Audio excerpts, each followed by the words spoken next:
Hello বন্ধুরা, good morning. এখন ভোর 4:45। বাইরে এখনও অন্ধকার, সূর্য মামা এখনও উঁকি দেয়নি, কিন্তু আমি রান্না করে উঁকি দিয়ে দিয়েছি।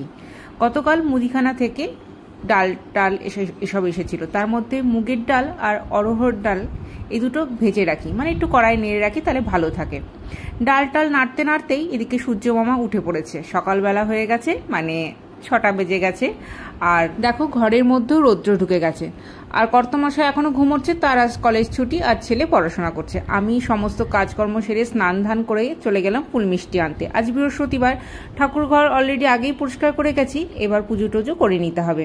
ও আর দাঁড়াও, তোমাদের দেখাই, এই যে ছোট্ট শিউলি গাছ, গতবার প্রচুর ফুল ফুটেছিল, এইবার শরতে প্রথম ফুল। এটা তো আজকে ঠাকুরকে অর্পণ করতেই হবে বলো, তাই ঠাকুরের পুজোর ফুলের মধ্যে এটাকেও নিয়ে নিলাম। নিজের সাধ্য মতো ঠাকুরকে ভোগ অর্পণ করে নিজের মন মতো ভক্তি ভরে পুজো টুজো করে নিলাম।